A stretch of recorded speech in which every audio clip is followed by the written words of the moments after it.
Secretary Noem, good to see you again. Thanks for your leadership and the work that you've already done, and there's a lot more still to do, but y'all have had a pretty remarkable start in the process. And very grateful. For 4 years, every single hearing we ever had with any DHS official was dominated by border, close it, close it, close it, close it, and excuses why they couldn't.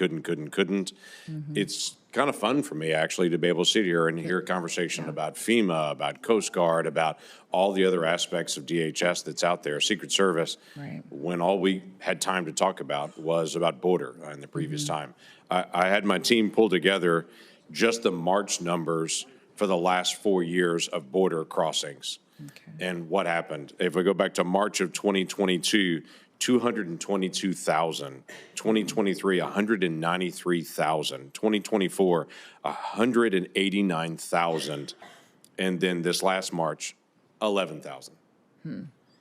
And to be able to see the dramatic difference that's happened in a very short period of time in the enforcement that's actually happened, it's given a deep breath to the nation.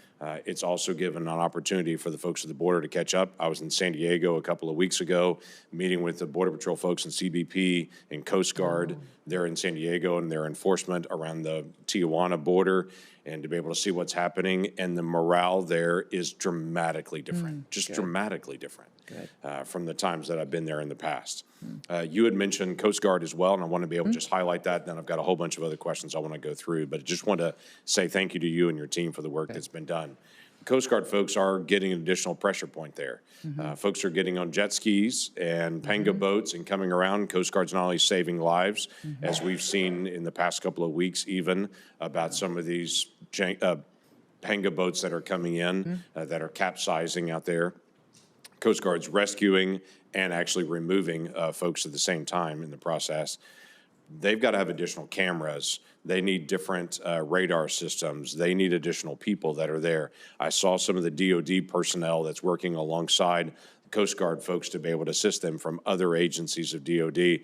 They need additional folks there. So one of the questions I want to ask you was about Coast Guard and the plan. You mentioned that about additional assets, but there are radars, cameras, other things, including personnel that they're going to need help on. Yeah, I would say the Coast Guard, its mission set is pretty expansive, and most of the time they're not only just doing search and rescue, they're out there doing interdiction on the water. They're also participating with the Navy in securing projects and missions worldwide, and their cutters move faster and help work securing our warships and our aircraft carriers, and it's incredibly important, the work that they do. So we're grateful for that, but we also recognize that they've been neglected for years.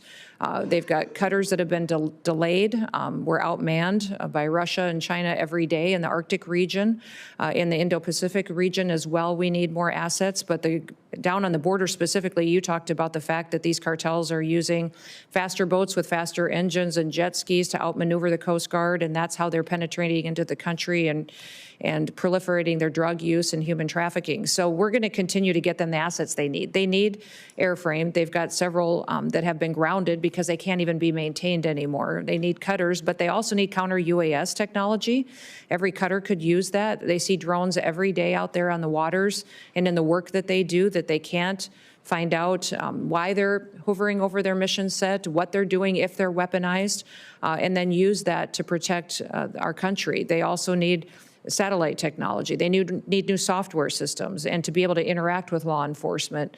Their communications. I talked to one Coastie when I was out spending time with them on the front line, and thank you for spending time with them, by the way, because that doesn't just mean the world to them. I think you learn in a different way truly what their needs are.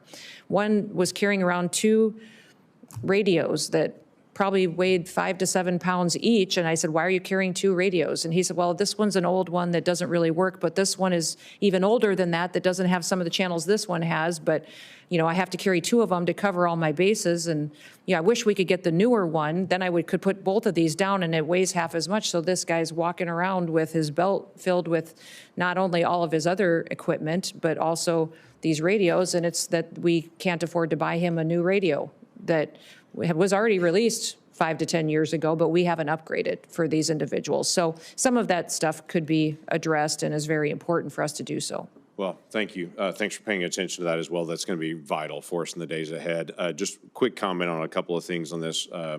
Our team has reached out to your team. There were a lot of things the previous administration would never turn over to us.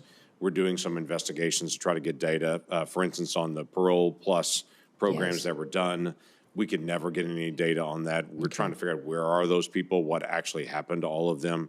And so we'd like to be able to get some of that information. So we've got several pending requests with your team just to be able to get those things. And the other thing is on the FEMA grants, based on the tornadoes and the storms that have come through much of the Midwest, including states like Kentucky and Oklahoma of late, some of the building resilient infrastructure and communities, some of those grants, there's a hold on, and we're just trying to be able to figure out the future of that. So just some additional information would help our communities to be able to prepare as well. Mr. Chairman, thank you. Absolutely. Senator Blumenthal.